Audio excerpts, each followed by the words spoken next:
जब आप कुछ अलग करने की सोचते हैं और जीवन में समान राह से हटकर चलते हैं, तो सबसे पहला अवरोध, अवहेलना और आलोचना उन्हीं से मिलती है, जिन्हें आप अपना ज़्यादा करीबी या शुभचिंतक समझते हैं।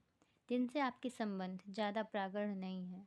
वो आपके बारे में ज़्यादा सोचते भी नहीं, इसीलिए समर्थन भी नहीं देते, तो वो ज़्यादा टोकते भी नहीं हैं। इस व्यवहार की वजह सब में अलग अलग हो सकती है।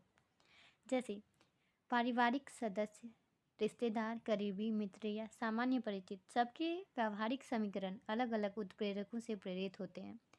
जैसे पारिवारिक जन केवल आपकी चिंता, फिक्र या केवल अपनेपन की वजह से कुछ अलग करने पर आनाकानी कर सकते हैं। उनको शायद ये लगता है कि इस काम में सफलता या विफलता का कोई अनुमान उनको पहले से नहीं है, तो ऐसे में वो आपको किस तरह मार्गदर्शन दें। दूसरी बात, जिस मार्ग पर चलकर परिवार में अब तक सभी सफल होते आए हैं, तो उनको लगता है कि आप भी वही मार्ग चुनें और अवश्य ही सफल हों। लेकिन जब आप उनको यह एहसास करवा दें कि ये नया काम आपके लिए ज़्यादा आसान है और आपकी रुचि के हिसाब से है, तो शायद तब पारिवारिक जन खुलकर आपके समर्थन में आ सकते हैं। दूसरी तरफ जो रिश्तेदार हैं, उनका व्यवहार अक्सर तुलनात्मक होता है। वे हमेशा अपनी बौद्धिक और आर्थिक स्थिति की तुलना आपके साथ करते रहते हैं और कहीं न कहीं उनके अंदर एक हल्का-सा भाव ये बना रहता है कि आप उनसे ज़्यादा सफल होते भी हैं, उनको इसमें क्या फ़ायदा है? क्योंकि देर-सबेर आप कुछ नया करके उनसे ज़्यादा सफल हो जाते हैं, तो उनके सामने एक चुनौती की तरह नज़र आते हो। इसमें यदि किसी का हृदय साफ नहीं है, तो ये एक जलन और ईर्ष्या का भाव पैदा कर देता है। अब बात करते हैं करीबी मित्रों की।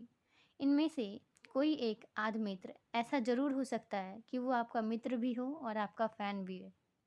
जी हाँ, कभी-कभी मित्र केवल मित्र ना होकर आपके फ़ैन यानी कि प्रशंसक बन जाते हैं।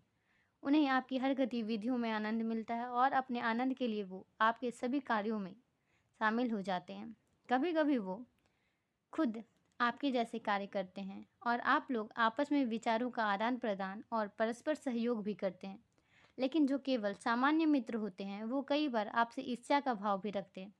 कोई नया विचार आने पर उनको लगता है कि ये हम क्यों नहीं कर सकते हैं, कहीं इसमें भी आप ही सफल हो गए तो वो कहीं पीछे ना रह जाए। ऐसे में आपके साथ उनके साथ कैसे संबंध रहेंगे? ये एक भाव उनके दिमाग में रहता है। इस प्रकार बहुत सी आशंकाओं, प्रतिस्पर्धा और हल्की ईर्ष्या भाव से भरा हो सकता है। सामान्य मित्र व्यवहार, लेकिन जो केवल परिचित होते हैं लेकिन मित्रता की श्रेणी में नहीं आते हैं, वो आपके सभी कामों को केवल मूक दर्शक की तरह ही देखते हैं। उनको आपका जीवन एक धारावाहिक लगता है जिससे उनका कोई किरदार नहीं होता। वो आपके बारे में बातें करते हैं और आपकी कहानियों के मज़े लेकर दूसरों को सुनाते हैं।